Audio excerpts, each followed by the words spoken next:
Translation, अनुवाद कहते हैं उसे। तो ऐसे के ऐसे ही गुणानुवाद सभा मतलब क्या हुआ कि गुणों का ट्रांसलेशन करना, किसी अच्छे व्यक्तित्व के गुणों का, उसका हमारे अंदर अनुवाद हो जाए। मतलब क्या हुआ, उनकी भाषा का हमारी भाषा में, उनके भाव का हमारे भाव में, उनके जीवन का हमारे जीवन में अनुवाद हो जाए, मतलब ट्रांसफर हो जाए। इसलिए गुणानुवाद सभा की जाती है। दो रेखाएं थी, एक सुरेखा थी और एक हेमरेखा थी। दोनों रेखाएं एक दिन के अंतर में, 2 दिन के अंतर में मिट गई। पर कहाँ गई हैं? तो हम कहते हैं देवलोक गई हैं, और वास्तव में देवलोक गई होंगी और अच्छे भाव में रही, क्योंकि यहाँ पर उनकी आराधना अच्छी चली। काफ़ी लोगों ने, नाम तो मैं नहीं जानता सब लोगों के, पर काफ़ी लोगों ने उनकी समाधि के लिए अपने अपने प्रयत्न किए। हर समय जब भी वो जागृत होती, कुछ न कुछ उनको सुनाते, समझाते। उसमें हम लोगों का भी एक थोड़ा सा हिस्सा रहा कि हम लोग भी बार बार उनको जा कर के और कुछ सुनाने की तकलीफ देते रहते हैं उनको, और उनकी मन प्रसन्न रहता है। काफ़ी समय पहले, करीब 25 साल के आसपास हुए होंगे, सुरेखा श्री महाराज साहब से अहमदाबाद में 1-1.5 घंटे मिलने का मौका आया था। कुछ धर्म चर्चा भी हुई थी, मनोहर जी महाराज साहब भी थे, ये भी थे। मैं तो भूल गया था उस चर्चा को, मतलब उस समय को, पर महाराज साहब को याद था। और जैसे ही पहली बार मिले तो बोले कि अपन अहमदाबाद में मिले थे, याद है ना आपको? मुझे मेमोरी आई कि अहमदाबाद में मिले थे और धर्म चर्चा पर बात करी थी। सुरेखा श्री महाराज साहब ने भी सम्यक दर्शन के ऊपर काफ़ी स्टडी करी और पीएचडी करी। हम भी सोचते रहते हैं सम्यक दर्शन के बारे में। इस प्रकार से उनसे चर्चा हुई और धीरे धीरे, मतलब हमें लगा ही नहीं कि मतलब चले जाएंगे, पर वो छोड़ के चले गए। अब उनके गुणों के बारे में विचार करें।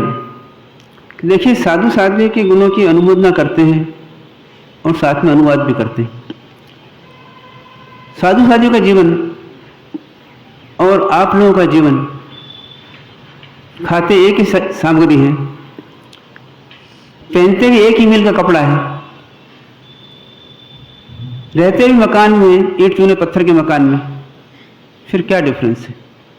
आप भी में से कई लोग सफ़ेद कपड़े ही पहनते हैं, हम भी सफ़ेद कपड़े पहनते हैं।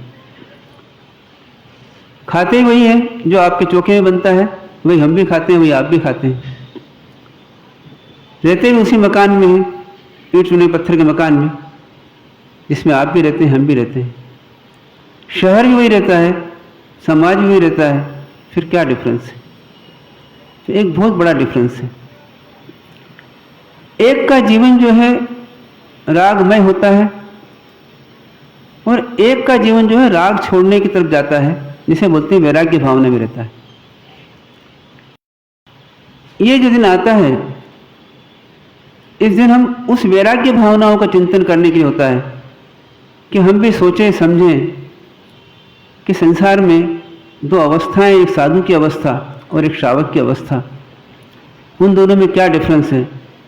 तो एक संसार के राग को करता है, मतलब संसार में सुख मानता है, भोगों में सुख मानता है, पैसे में सुख मानता है, पत्नी में सुख मानता है, बच्चों में सुख मानता है, परिवार में सुख मानता है, पद में सुख मानता है, प्रतिष्ठा में सुख मानता है। और दूसरा कहता है इसमें सुख नहीं है। ऐसी 2 की मान्यता बदल जाती है। उस स्टेज से इस स्टेज में आने में सिर्फ एक ही डिफरेंस आता है कि दोनों की मान्यता में डिफरेंस है। आपके कॉन्सेप्ट्स और हमारे कॉन्सेप्ट में अंतर है। आप जिसमें सुख मानते हैं उसमें हमें सुख नहीं लगता, और हम जिसमें सुख मानते हैं उसमें आपको दुख लगता है। इसीलिए यहाँ एक चिंतन का मौका मिलता है। जैसे महाराज साहब ने कहा कि भैया 2 घंटे जो है दुकान के बारे में सोचना, कुछ विशेष बात मिलेगी आपको यदि आप उसके बारे में नहीं सोचेंगे तो, और सोचेंगे तो वही बात चलती रहेगी आपके दिमाग के अंदर। तो साधु का जीवन जो है राग से विराग की तरफ होता है। और यही हमारे लिए अपने जीवन में ट्रांसलेशन करना है कि हम अपने जीवन के अंदर अपने राग को समझें और राग को समझ करके और राग को तोड़ करके हम वैराग्य की तरफ चले जाएं। कुछ जीवन की सच्चाइयाँ होती हैं जिनको बार बार परमात्मा ही बतलाते हैं, उनके ग्रंथ ही बतलाते हैं, आगम बतलाते हैं, और उसके लिए हम पोस्टमैन रहते हैं जो कि आपको मैसेज ला के देते हैं परमात्मा की। क्या मैसेज रहती है? तो कई कुछ सच्चाइयाँ हैं, परमात्मा बोलते हैं सच्चाइयों को जानो और काल्पनिक भावों को और झूठ के भावों को या इमेजिनरी भावों को छोड़ दो। कुछ हम कल्पना कर लेते हैं और उससे हम जुड़ जाते हैं। ये शरीर कुछ समय के लिए मिलता है हमको, हम अजर अमर अविनाशी आत्मा हैं। हर बार ये शरीर कुछ चेंज होता रहता है और अनेक प्रकार के शरीर मिले हमको, और आज भी नया नया शरीर मिलता रहता है। जैसे शरीर मिलता है तो शरीर छूटता भी है, जिसका संयोग है उसका वियोग भी है। शरीर छूटता है वह भी दिखता है और मिलता है वह भी जानने में आता है। इस प्रकार शरीर मिलता है। छूटने का माध्यम कुछ भी हो सकता है। किसी को टीबी होती है, किसी को हार्ट का प्रॉब्लम आ जाता है, किसी को लीवर का प्रॉब्लम आ जाता है, किसी को किडनी का प्रॉब्लम आ जाता है, और किसी को कैंसर का प्रॉब्लम आ जाता है। बीमारी कुछ माध्यम बन जाती है, पर किसी न किसी माध्यम से शरीर को छोड़ना तो होता ही। यदि मान लीजिए पाप कर्म का उदय है, असाता वेदनी का उदय है, तो बीमारियां तीव्र रहती है, और कभी कभी इस जीवन में कुछ असाध्य रोग लग जाते हैं, और वे रोग जो है इस शरीर के अंत तक चलते रहते हैं और उसका कष्ट भी भोगना पड़ता है। कुछ लोग पुण्य के उदय में जीते हैं, उनका शरीर सहज छूट जाता है, या अंत समय में कभी कभी पाप का उदय आता है और कुछ ऐसे कारण बन जाते हैं जिसमें शरीर छोड़ना पड़ता है। मगर यह सच्चाई है, चाहे आप जाने या मैं जानूं, कोई भी जाने, और नहीं जाने तो भी जानने की कोशिश करें कि जो शरीर आपको, हमको, सबको प्राप्त हुआ है, वह शरीर एक दिन छोड़ना तो पड़ेगा ही, और छोड़ना पड़ेगा नहीं, वो स्वयं छूट जाएगा। अब इस शरीर में रहते हुए, जिसको बोलते हैं कि मनुष्य जीवन बहुत टॉप का जीवन है, इतना मुख्य जीवन है कि इसके अंदर सोच नहीं सकते। और उस मनुष्य जीवन के अंदर, अनंत जीवों के अंदर कुछ ही जीवों को मनुष्य जीवन मिलता है, और उस मनुष्य जीवन के अंदर हमको आर्य देश मिला, अच्छा देश मिला, अच्छा परिवार मिला, अच्छा शरीर मिला, पैसा मिला हमारे जीवन यापन के लिए, पढ़ाई मिली, अध्ययन करने के लिए पढ़ाई मिली हमको, और भी अनेक सामग्री मिली हमको। इन सब सामग्री के साथ साथ हमारे कुछ समय ऐसा ही मिला जो सब लोगों को नहीं मिलता है। उस समय को बोलते हैं धर्म की वाणी सुनने को, या परमात्मा की वाणी सुनने को, या जिनेश्वर भगवान की वाणी को सुनने का मौका ही मिलता है। उस सत्य को जानने का मौका मिलता है, सच्चाई क्या है, जिसको लोग तरसते हैं कि भैया सत्य नहीं जाना है, इस कारण से अनंत भाव भटक गया मैं। वो सच्चाई मिलता है कि शरीर क्या है और आत्मा क्या है, तुम कौन हो और तुम कौन नहीं हो। ऐसी हमको जिनवाणी बताती है कि देखो मनुष्य मिला है इस आत्मा को, तो ये आत्मा चाहे तो इस मनुष्यों का सदुपयोग करके और इसको आगे बढ़ा ले, अपने जीवन को और उत्थान कर ले। निगोद से चल करके हम यहाँ तक आए, कई बार कीड़े मकोड़े बने, सांप बिच्छू बने, जानवर बने, मछली बने, मेंढक बने, वहाँ से चल करके यहाँ आए, मनुष्य बन गए। अब मनुष्य गति से हमें कहाँ जाना, इसका निर्णय इस ऐसे प्रसंग पे कर सकते हैं। पर इस प्रसंग में दो प्रकार के वैराग्य होते हैं। एक वैराग्य कहलाता है शमशाना वैराग्य, और दूसरा वैराग्य कहलाता है एक्चुअल वैराग्य।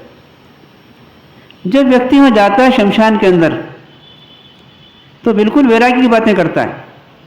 वही कहता है कुछ नहीं रखा संसार में, देखो ऐसे चले जाते हैं, ऐसा हो जाता है, वैसा हो जाता है, क्या लेके गया ये जीव, कुछ लेके नहीं जाता है कोई भी आदमी।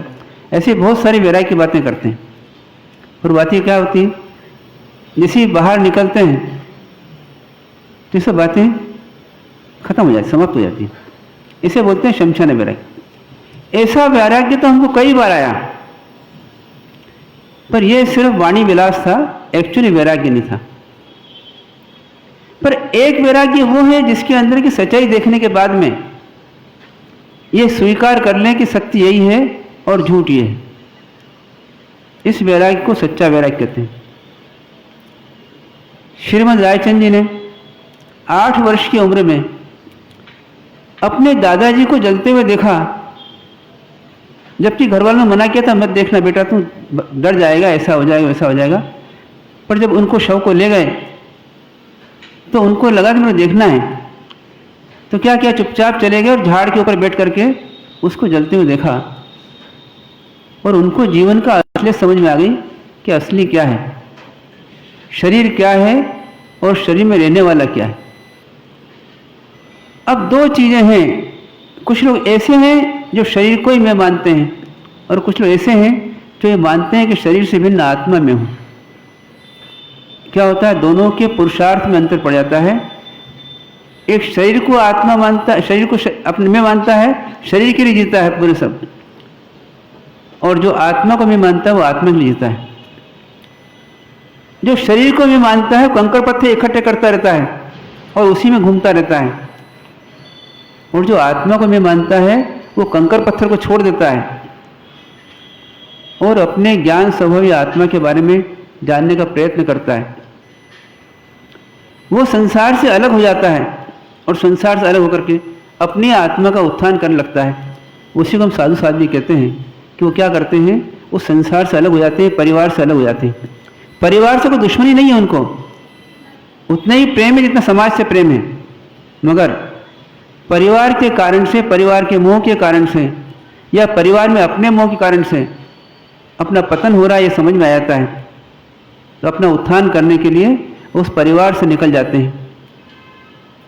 कई बार लोग बोलते हैं कि भैया तुमने 4 लोगों का परिवार छोड़ा और इतने लोगों का परिवार पकड़ लिया, तुम्हारे कितने परिवार हो गए।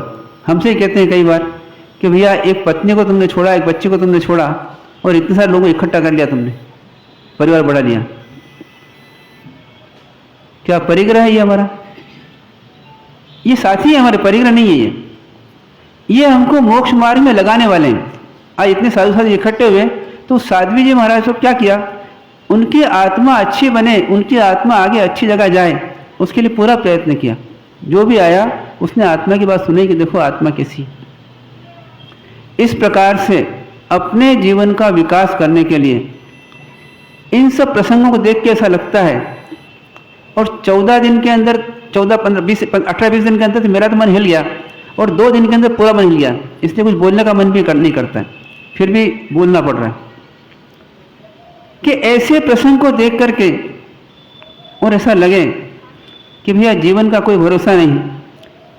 कल देखा 12 बजे तक कोई प्रॉब्लम नहीं था, और जैसे ही आधे पौने घंटे बाद देखा तो उनका जाने का समय आ गया।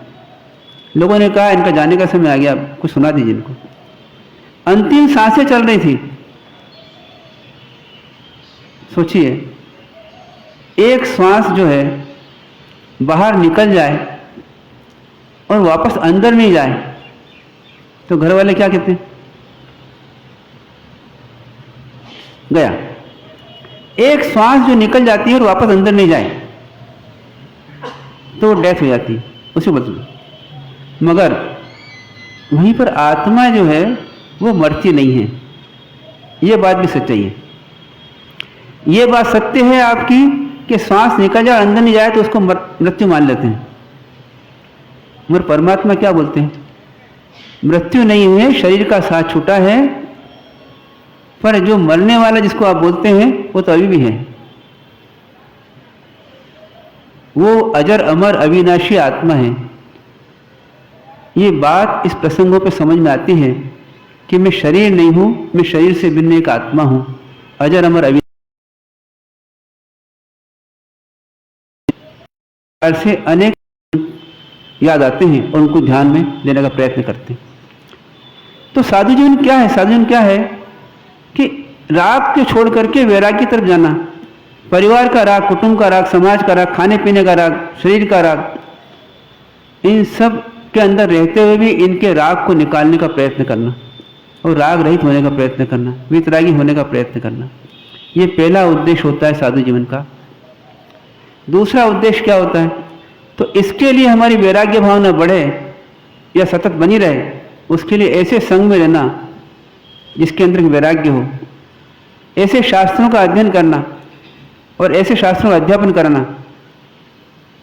जैसे वो कहा कि महाराज साहब हमेशा प्रेरणा देते हैं, कुछ धर्म करो धर्म करो, धर्म में लगाते रहते हैं। कारण क्या है? हमारे को आपको धर्म लगाना, हमको खुद को धर्म लगाना, इसलिए ऐसे लोग चाहिए जो धर्मात्मा हो, इसलिए आपको धर्मात्मा बनाने का प्रयत्न करते हैं, पर साथ में आपका जीवन भी सुधर जाए वो प्रयत्न में रहता है। तो इसलिए अध्यापन होता है, साधना होती है जिसके अंदर कि हम समाधि की ओर चले जाएं, अपने जीवन को समाधि की तरफ रखें, जिसे बोलते हैं सामायिक की साधना, समता की साधना। ये मुख्य साधना होती है साधु की और श्रावक की। और इसके अलावा जो टाइम मिलता है उस समय के अंदर जो जीव आगे बढ़ सकते हैं उनको पूरी हेल्प करना, पूरी मदद करना, जी जान से हेल्प करना, इस प्रकार के कार्यों में साधु को लगना होता है। और ये दोनों ही साध्वी जी जो मैंने सुना कि जब से दीक्षा ली तब से ये इस कार्य में बिल्कुल लगी हुई है। कल बच्चों को सुना हॉस्टल के, लगा कि देखो कितना डेवलपमेंट किया। तो ऐसे समाज का, अपना, दोनों का जीवन अच्छा होवे, दोनों की आत्मा जो सदगति में जाए और धीरे धीरे मोक्ष को प्राप्त कर ले, दोनों की आत्माएं सम्यक दर्शन को प्राप्त करे, सम्यक ज्ञान को प्राप्त करे और सम्यक चारित्र को प्राप्त करे, ऐसी भावना एक साधु जीवन में होती है। अब वो प्रेरणादायी व्यक्तित्व हमारे बीच में चले गए। जैसा कल बताया कि ऐसा फीलिंग होना चाहिए कि प्रेरणा कौन देगा। इतने दिनों से उनकी समाधि देखी, बिल्कुल शांत स्वभाव से अपना वेदना को सहन कर रहे हैं। कर्मों की आई हुई वेदना को, जो शरीर में कभी साता रूप होती है कभी असाता रूप होती है। साता रूप बहुत अच्छी लगती है हमको और असाता रूप बुरी लगती है, पर दोनों ही वेदनीय कर्म हैं और दोनों ही भोगना पड़ेंगे। और जब तक दोनों वेदनीय कर्म है तब तक संसार भी है, तब तक शरीर भी है। नाम कर्म के माध्यम से शरीर मिलता है, जिसके अंदर कुछ समय के लिए आयुष कर्म के हिसाब से आपको कुछ समय जेल में रहना पड़ता है। इस शरीर की जेल में रहते हुए अनेक प्रकार के कर्मों को भोगना पड़ता है। उसमें से मुख्यतः जो है बहिरंग कर्म जो है वो वेदनीय कर्म है, जिसको भोगना पड़ता है। कभी नाम कर्म को भोगना पड़ता है, कभी गोत्र कर्म को भोगना पड़ता है। और इन सबको भोगते हुए हम हमारे ज्ञान दर्शन चारित्र की आवरण कर देते हैं। तो यही हमारी साधना है कि इस आवरण को न करते हुए अपने ज्ञान दर्शन चारित्र में वृद्धि करें और इस दिन को सफल करें जो हमको आज मिला है, सोचने के लिए, समझने के लिए, चिंतन करने के लिए। तो इन 2 दिनों में हुई घटना को हम कुछ समय तक चिंतन करें, विचार करें कि शरीर क्या है, शरीर क्यों मिलता है, शरीर क्यों छोड़ना पड़ता है, ये परिवार, कुटुंब, संयोग कैसे मिलते हैं और इनको क्यों छोड़ना पड़ता है, किस कारण से मेरा जीव भटकता रहता है संसार में। इन सब बातों को सोचने का आप भी प्रयत्न करें, मैं भी प्रयत्न करूं। ऐसी मनसा विराम करता हूं। ओम शांति। कुछ सूचनाएं मैं आपके समक्ष रख रहा हूं। परम पूज्य विचक्षण श्री जी महाराज साहब की सुशिष्या सुरेखा श्री जी महाराज साहब एवं परम पूज्य मनोहर श्री जी महाराज साहब की सुशिष्या डॉक्टर हेमरेखा श्री जी महाराज साहब की चारित्र अनुमोदनार्थ पंचानिका महोत्सव 12 तारीख से 16 तारीख तक इसी स्थान पर रहेगा, जिसका संपूर्ण लाभ सचेती परिवार द्वारा लिया गया है। मेरा सभी से निवेदन है कि आप इस अवसर पे जरूर पधार कर लाभ लेवें। एक और महत्वपूर्ण सूचना कि हमारे संघ अध्यक्ष श्रीमान प्रकाश चंद जी लोढ़ा की भावना थी कि एक ऐसा कार्यक्रम यहाँ किया जाए जिसमें जयपुर के सभी संघ, सभी संप्रदाय के व्यक्ति जुड़ सकें और उसी को मद्देनजर रखते हुए सामूहिक सामायिक भावार्थ सहित, जिसमें सामायिक क्यों हो, कैसी हो के बारे में गुरु भगवंतों द्वारा बताया जाएगा। उस दिन कोशिश यही रहेगी कि जयपुर के जितने भी संप्रदाय हैं उनके श्रावक श्राविका सामूहिक रूप से समाहिक करें। 29 अगस्त रविवार के दिन यह सामायिक रहेगी। सभी से निवेदन है कि इसमें अवश्य भाग लें। सभी तपस्वियों का मैं नाम लिए बिना बहुत बहुत अनुमोदना करता हूं। सामायिक का टाइम और जो भी जैसी व्यवस्था रहेगी उसके बारे में सूचना आगे दे दी जाएगी।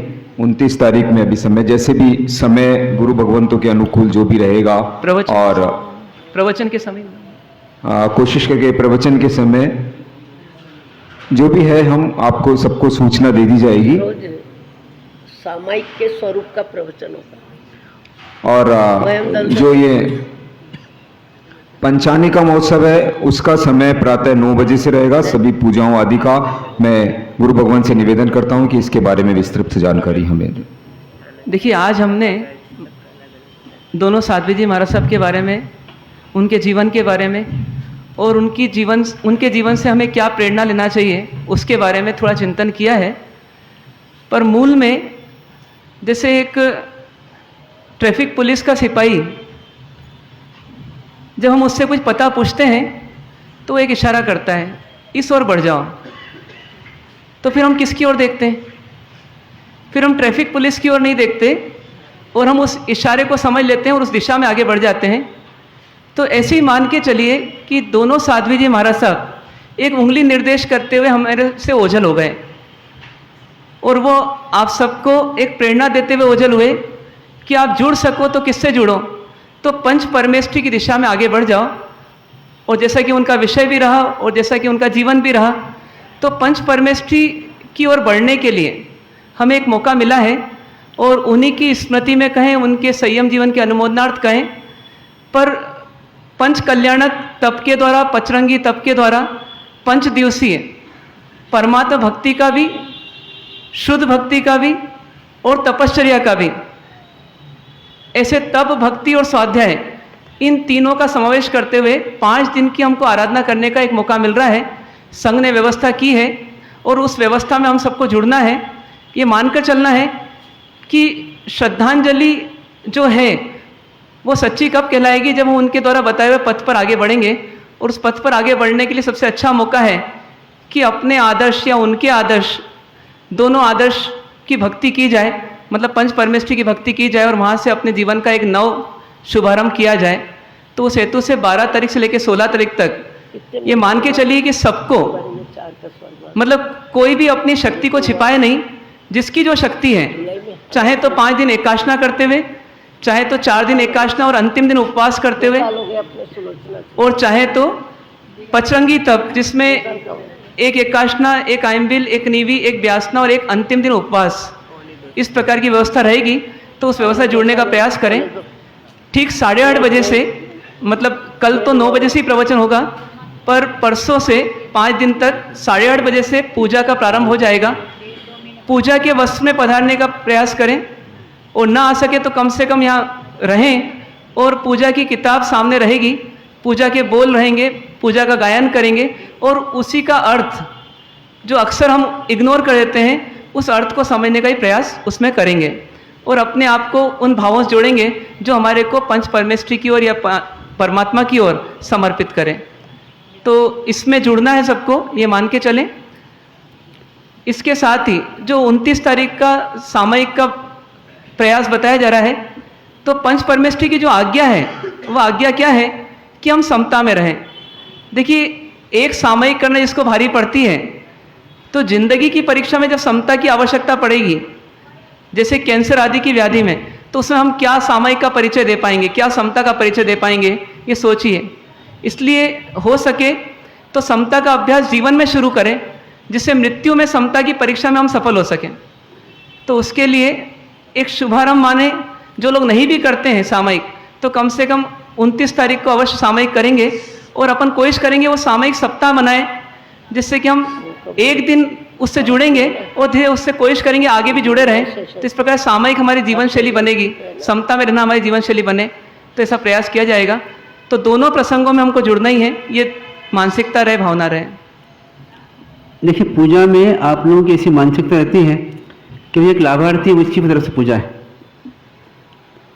देखिए, द्रव्य से तो वो लाभार्थी हैं, पर भाव से आप सब लाभार्थी हैं, मानते हैं साहब? तो आपको सबको भाव से लाभार्थी बनना है, और द्रव्य से भी आप जो ला सकते हैं आप भी लाइए चढ़ाने के लिए, कोई दिक्कत नहीं उसमें। मतलब आप भी लाभ लीजिए। ऐसा नहीं है कि लाभार्थी हैं वही लाभार्थी हैं। लाभार्थी बनाया जाता है इसलिए कि उसका मुख्य मतलब बनाया जाता है जिससे मुख्य कार्य कर सकें, मगर जितने भी लोग हैं वो सब लाभार्थी हैं उस पूजा के। इसलिए सबको आना है और समय पे आना है। 8:30 बजे करीब पूजा चालू हो जाएगी और 11:30 बजे चलेगी। इसलिए समय का पूरा ध्यान रखें और उस समय को पूरा उपयोग करें। और व्याख्यान, पूजा से संबंधित व्याख्यान आप श्री का आधे घंटा लगभग बीच में हो जाएगा। यानी पूजा तो हम गाते हैं, पूजा सुनते हैं, पर पूजा का भाव लगभग कई व्यक्तियों को जानकारी में नहीं रहता है। इन 5 दिनों में गुरु महाराज पूजा से संबंधित अर्थ का विवेचन व्याख्यान के रूप में करेंगे। अर्थ और भाव दोनों का विवेचन होगा, करीब पौन घंटे के आसपास उसका विवेचन होगा, और बाकी पूजा होगी। तो पूजा में भी भले हो सकता है स्तवन कुछ कम कर दें समय के हिसाब से, मगर पूजा और पूजा के अर्थ और उसके भाव इनको समझने का प्रयत्न करें, जिससे पूजा में हमारे भाव बढ़े, ऐसा प्रयत्न होगा। इस मोहनबाड़ी में रहते हुए आपको हमको मालूम है विचक्षण मंडल के 4 साध्वी जी का देवलोक हुआ है। साध्वी श्री सुलोचना श्री जी महाराज, वो भी लंबी व्याधि के बाद इसी मोहनबाड़ी परिसर में, इसी कमरे में उनका भी अंतिम श्वास हुआ। साध्वी श्री चंद्रकला श्री जी महाराज, जिनका दीक्षा संवत 9 था, और उन्होंने अपने जीवन में गुरु भक्ति खूब की और 2 बजे से उठ करके अपना जाप स्वाध्याय करते थे। और जिस रोज उनका देवलोक हुआ, स्वयं सवेरे सारी आराधना करिए, स्वयं अपनी शारीरिक क्रिया भी खुद चल के की है, और 2 बजे तो प्रतिक्रमण कर लिया दिन में कि मेरे को प्रतिक्रमण आज जल्दी करना है। और 3:15 बजे हम कुछ सोचें न सोचें, उसके पहले उन्होंने अंतिम श्वास अरिहंत पद के स्मरण के साथ अंतिम श्वास छोड़ा। ऐसे सुलोचना श्री जी महाराज और श्री चंद्रिका श्री जी महाराज और सुरेखा श्री जी और हेमरेखा श्री जी इस मोहनबाड़ी परिसर में पिछले 1.5 वर्ष लगभग में 4 साध्वी जी विचक्षण मंडल के विदा हो गए, और आपको हमको सबको बहुत कुछ शिक्षा दे गए। सामूहिक सामायिक जो 29 अगस्त को होने जा रही है, उसके संपूर्ण लाभार्थी श्रीमान चंद्र प्रकाश जी साहब लोढ़ा हैं। मैं संघ की तरफ से उनकी बहुत बहुत अनुमोदना करता हूं। और एक और सूचना मैं आपको दे दूं कि गुरु भगवंतों की भावना है कि जो ये पंचानी का महोत्सव होगा, आप सभी 5 दिवस यहीं रुककर पूरी आराधना करें, पूरी सुबह से शाम आराधना में जुड़ें। यहाँ मोहनबाड़ी परिसर में आपके आवास की व्यवस्था रहेगी, एकासना, व्यासना, आयम्बिल की आदि की सभी की व्यवस्था भी यहीं रहेगी। और इसीलिए मैं आप सभी से निवेदन है कि जो भी यहाँ रह के आराधना करना चाहते हैं वह हमें एडवांस में कल या परसों के कल तक अपने नाम हमें दे दें, ताकि हम उनकी व्यवस्था यहाँ कर सकें। और एकासना, व्यासना, आयम्बिल करने वालों से भी निवेदन है कि प्रातः प्रवचन में या पूजा शुरू होने से पहले यहाँ अपने नाम लिखा दें, कूपन ले लें। जो भी और यहाँ नहीं रह के भी तपस्या करना चाह रहे हैं वह भी अपना नाम हमें अवश्य दे दें। मैं अब गुरु भगवान से निवेदन करता हूँ कि मांगलिक फरमा। इन दिनों में साध्वी जी की समाधि के लिए सभी लोगों ने अपने अपने हिसाब से खूब प्रयत्न किया, और वो सब साधुवाद के पात्र हैं, उनकी खूब अनुमोदना करते हैं। पचखांड तिव्या रूपा सूर्य हो गए अबथन बच गई तिव्यम प्यारम अस्तम कायम से अनत्तम सुसम पाढ़र पोरसिम 60 पोरसिम मुड़सिम बच गई अनत नवणम सहसा गणम पच्छन कलम दिशा मरणम सुसत्यन वोसरई पोरसी 60 पोरसी एकासना व्यासना एम्बिल निवी उगस नौकार से हम पोरसिम 60 पोरसिम मुड़सिम बच गई चौम प्यारम अस्तम पाणम कायम से अनत्तम सहसा गणम पच्छन कलम दिशा मरणम सुसत्यनम आयम्बिलम निवी गई बिगय पच गई नता लेवलम गिस्से समुखतम परशुतम एकासनम व्यासनम पच गई तिव्यम प्यारम अस्तम कायम से अनत्तम सागणम आउंटन पसाम गुरोटन सुसत्यनम वोसरई। और प्रशंसा जी महाराज साहब ने भी काफ़ी सेवा करी है, पर अब जो है उस सेवा से मुक्ति हो गई हैं, और अब अपने धर्म ध्यान में लगें, किसी प्रकार का कोई सोच विचार न करें, ऐसी उनसे भावनाएं। सभी महाराज के खूब खूब खूब अनुमोदना उनकी। हेम सभी रेखा के सिद्धि सुकृतों के महाराज अनुमोदन। के जीजा जी साहब जो हैदराबाद से आए, उन्होंने भी उनकी स्मृति में इस मंदिर के लिए 3 लाख रुपए का सहयोग दिया है, और पिताश्री ने भी मुझे कहा है अभी गुप्त रखा है। मैं श्री संघ की तरफ से आपकी बहुत बहुत अनुमोदना करता हूं कि आपने इतना बड़ा सहयोग श्री संघ को मंदिर निर्माण के लिए दिया। सभी के सुकृतों की सामूहिक अनुमोदना करें।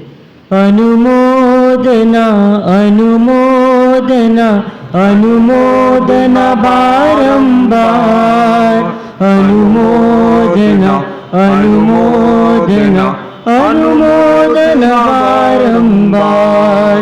शुभ कामना शुभ कामना शुभ कामना बारंबार, मंगल कामना मंगल कामना मंगल कामना बारंबार। साधु बनने की जिनकी क्षमता कम हो, उनको उपदान तप मुनिश्री की निश्रा में करने के लिए जितने भी श्रावक श्राविका मन बना सकें, अभी से बना के अपना नाम लिखाएं। सत्तारी मंगल।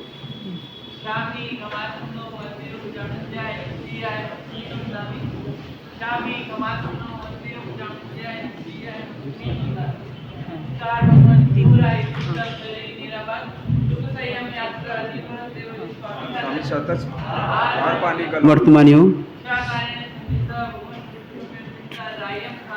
खाम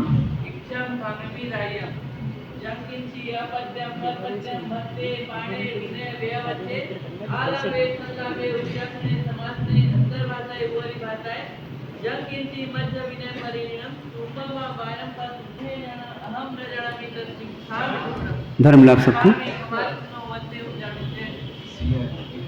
एक खुलासा और चाहिए कि 5 दिन जो पूरी आराधना करने के लिए यहाँ रहेंगे, रात को भी या दिन में? जैसा दिन भर या दिन भर तो यहाँ रहना ही है, रात्रि में जैसी जिसकी अनुकूलता, पर कदाचित किसी व्यक्ति को व्यासना भी नहीं करना है और पूरे दिन यहाँ रहना है, तो भोजन का अधिकारी होगा क्या? स्वाध्याय बचत यथावत के बिना व्यासना समय भी नहीं करेगा। एक सूचना और लीजिए। साधु जी कहते हैं रहते ही हैं और उसके लिए प्रश्न नहीं है। जो रोज अपना स्वाध्याय क्रम चल रहा था, प्रवचन के पश्चात का, दोपहर का और रात्रि का, वो आज से उसी उसमें क्रम में चालू हो जाएगा। अभी 10 मिनट के बाद में ये वापस स्वाध्याय होगा, भले आधे घंटे होगा, आधे पौने घंटे पर होगा, और दोपहर का वही 3 बजे से 4 बजे तक और शाम का 8 बजे से 9 बजे तक, जैसा एज यूजुअल चल रहा था। मतलब इस परिस्थिति से अब उभर जाए अपन और स्वाध्याय में वापस लग जाए सब लोग। मांग ले। चत्तारि मंगलम चत्तारि मंगलम अरिहंता मंगलम सिद्धा मंगलम साहु मंगलम केवली पंडितम मंगलम। चत्तारि लोकोत्तम अरिहंता लोकोत्तम सिद्धा लोकोत्तम साहु लोकोत्तम केवली पंडितम लोकोत्तम। चत्तारि शरणं पवज्जामि अरिहन्ते शरणं पवज्जामि सिद्धे शरणं पवज्जामि साहु शरणं पवज्जामि केवली पंडितम धम्मम शरणं पवज्जामि। सर्वमंगल मंगलेश्वर कल्याण कारणम प्रधानम सर्वधर्मानम जैनम जयति शास्त्रम। सभी से निवेदन है कि दूर से ही वंदन दर्शन करें और